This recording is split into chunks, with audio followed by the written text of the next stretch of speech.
barreira que o irmão mais velho tinha entre seu pai não eram os seus pecados, mas o orgulho decorrente da sua moralidade.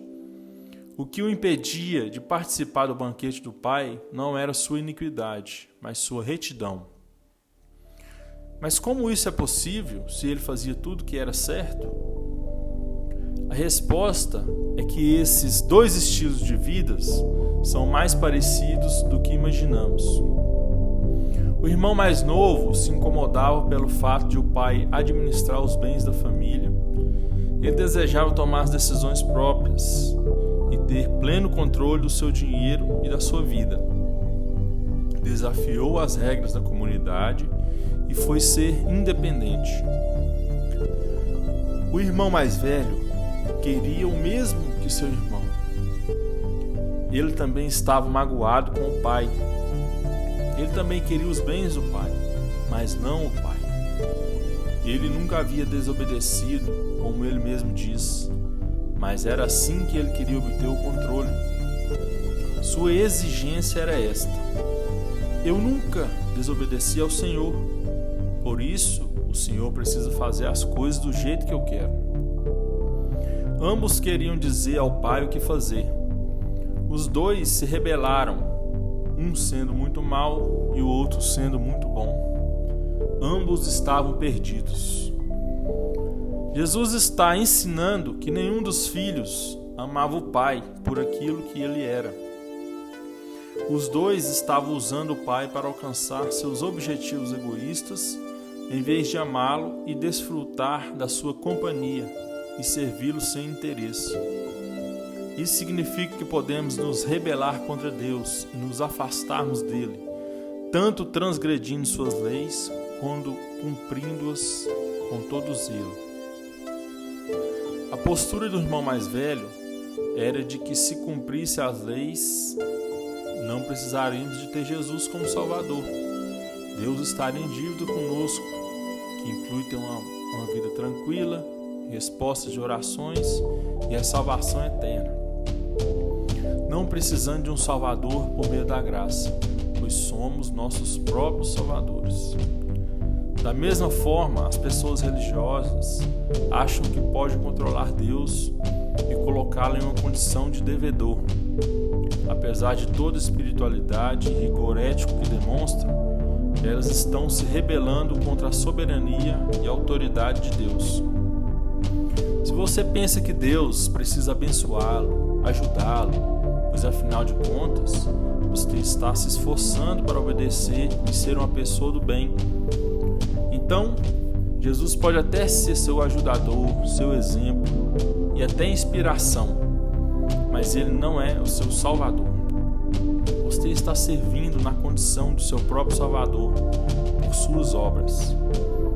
Os dois irmãos se encontram servindo o Pai para conseguir aquilo que desejam. Para eles, a felicidade e realização se encontram nas riquezas, não no amor do Pai. Jesus não divide a humanidade entre bons irmãos mais velhos e maus irmãos mais novos. Ele nos mostra que apenas escolhemos caminhos diferentes.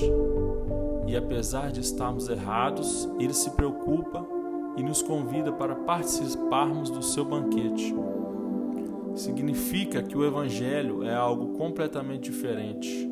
Não se define por ter religião ou falta de religião, moralidade ou imoralidade, moralismo, relativismo, conservadorismo, liberalismo, e não é o meio termo entre dois extremos, esquerda e direita.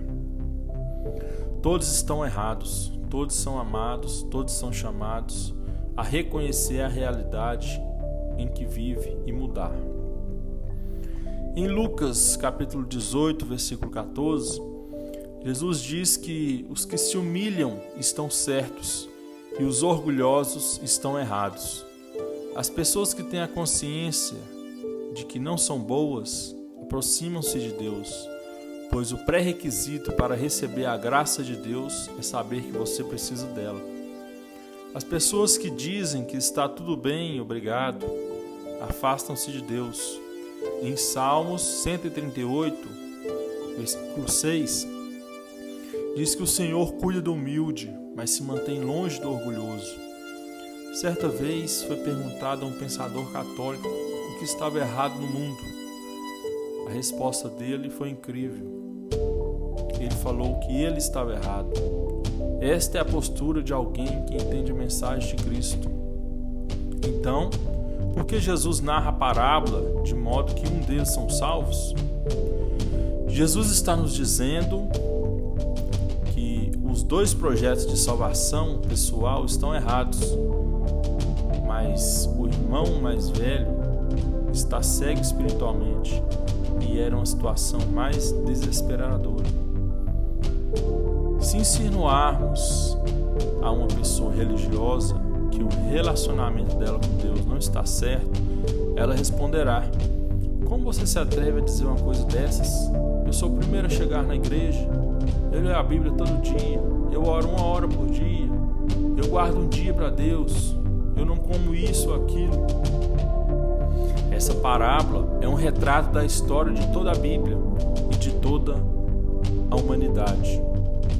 Jesus nos ensina que os dois estilos de vidas mais comuns acabam em becos sem saída, espiritualmente falando. Ele nos mostra que a história de nossas vidas não pode ter uma solução, um final feliz, a não ser nele, em sua pessoa e obra. Conheça a verdade por meio da palavra de Deus. Comece a aplicar aquilo que aprendeu no seu dia a dia com as pessoas que estão ao seu redor. Ore. Peça a Deus que te dê entendimento do que está errado com você. Só podemos fazer o certo quando sabemos o que está errado.